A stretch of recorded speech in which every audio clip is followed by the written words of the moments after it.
अब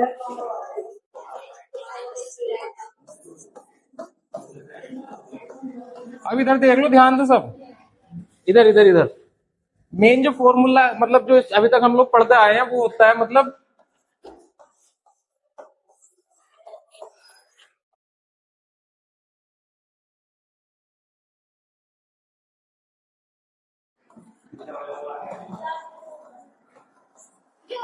पदों का योग बते पदों की संख्या क्या हो गया। हाँ सही तो है।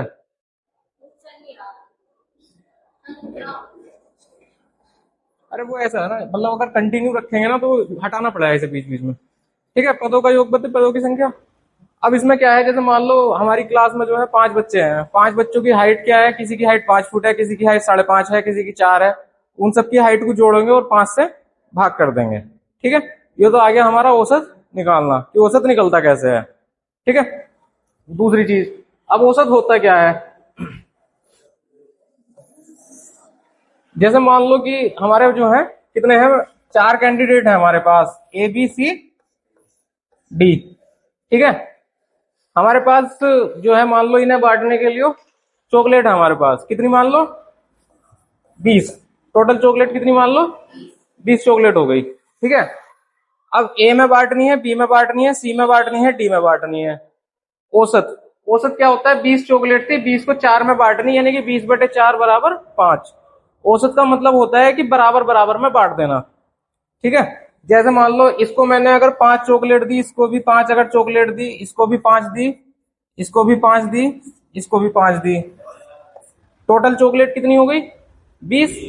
एवरेज कितना आ जाएगा इनका, पदों का योग बटे पदों की संख्या। यानी कि टोटल कितना हो गया, पदों का योग कितना हो गया, 5 चौके 20, पदों की संख्या कितनी है 4, तो एवरेज कितना आ गया 5। 5 औसत आ गया, यानी कि बराबर बराबर वो 5 ही, देखो यहाँ पे लिखा हुआ है कि बराबर बराबर बांटना है। औसत का मतलब क्या होगा, मान लो 50 बच्चे होते और मैंने बोल दिया कि ना इनके पास जो है 1000 चॉकलेट बांटनी है, औसत निकालना है इनका 20 के हिसाब से आ जाएगा वो, तो मतलब 20-20 बराबर बराबर बटी है वे। लेकिन एक बात बताओ कि जरूरी थोड़ी ना है कि हमने इतनी ही बांटी हो इनमें। हो सकता है कभी इसे 1 दे दी हो, इसे मैंने 6 दे दी हो, इसे मैंने 10 दे दी हो, 10 से 16 17 और 3 20, इसे मैंने 20 दे दी हो, ये भी तो हो सकता है। कुछ और भी देख लो, हो सकता है इसे आपके 6 दे दी हो, इसे 8 दे दी हो, 8 से 14 और 2 16 और 4 20, ऐसे भी हो सकता है। ठीक है, तो ये है इसका। एक सेकंड, एक थोड़ा सा ना इसकी सेटिंग और चेक कर लेते हैं एक बार, ये तो इरेज हो जा रहा है ना। ना सही है। ठीक है, तो इसका इसका एवरेज का मतलब हो गया था बराबर बराबर बांटना।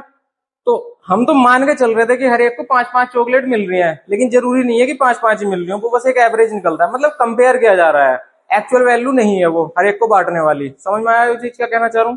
दूसरी चीज, इन सब में देखो इनका योग कितना कितना आएगा, 20 चॉकलेट, इसका भी 20 चॉकलेट है और इसका भी 20 चॉकलेट है, और इनका एवरेज 5, यानी कि पदों का योग 20 और पदों की संख्या कितनी है 4, एवरेज कितना आ गया 5।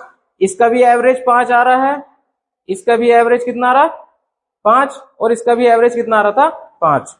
यानी कि हम एवरेज से कभी ये नहीं बता सकते कि किसे कितनी चॉकलेट एक्चुअल में मिली होंगी। ठीक है, ऐसे हजारों केस बनेंगे, और ये बनेंगे तुम्हारे 20 चॉकलेट है, 4 में बांटना है,